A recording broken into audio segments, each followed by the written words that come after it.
Hi, I'm Michael Maher, CEO of OnePassport. I'd like to make a prediction that the end is nigh. That is, the end of vaccine passports is nigh. The reason I want to talk on this topic is last night, for the first time, I saw a post online about vaccine passports being the start of a slippery slope towards the China social credit system by someone. Now, someone posted that out of fear. Now, there are lots of scary things happening in society, which is a completely separate matter, but it won't be coming from vaccine passports leading to a social China social credit system. So to give you a bit of background, right now we do have a state-based QR code check-in apps like Service New South Wales, Service Victoria, Check-in Canberra, etc. Where you turn up, you scan the QR code, and it will clock that you are there at that location at that time. So if there's a positive person, they call it a tier 1 or a tier 2 site, etc. The contact tracers can find you. Now, there is a next stage coming where they're connecting the state-based app to the federal immunisation register, our Australian Immunisation Register, so that when you check in, it'll actually show your vaccination status on your phone. So you scan and then you lift up your phone and it will show I've got one dose or I'm double dosed, double vaccinated. So those things are still coming. So you will still see this happening in the press. But in the rooms that we are in, they've moved beyond that. They're talking about life beyond that. It was even on last night's ABC on 7:30. Minister for Digital in New South Wales, Victor Dominello, was talking about this very fact.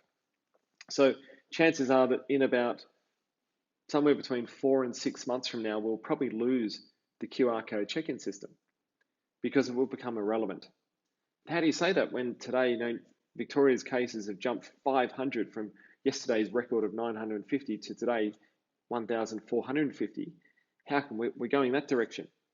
The reason why is we're in transition. It's like the awkward stage as a young teenager when your body's kind of playing all wacky.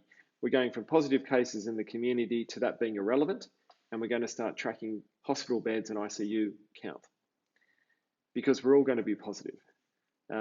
As the vaccination gets to a certain stage, we're going to open up society, and therefore if everyone's positive, there's no point checking in because there's nothing for the contact tracers to really go after because we'll all be positive. So it's a change in system. And that's what's awkward right now. So for most people, the check-in system is going to go in the next 4 to 6 months. It'll still remain with industries like aged care, healthcare, disability.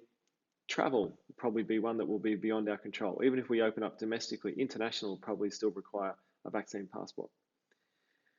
Why are we making this change? Because probably the best person to talk about it would be Professor Sarah Gilbert, who was one of the co-creators of AstraZeneca. And when she was recently talking in Australia, including with on 7:30 and other variety of programs, she basically said that we're all going to get COVID at one stage or another. But if you're vaccinated, it'll just be like a shitty flu.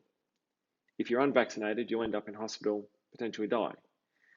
But because of that, we start living with it. And this is the transition we need to make of actually living with it like the flu. We're not there yet, but it is going to happen over the next 6 months or so. So that's why we're going to lose the vaccine passport. So we're not going to get a dastardly system like the social credit system or something coming off the back of it. So be concerned about some other things government's up to, definitely. We have the right to question government.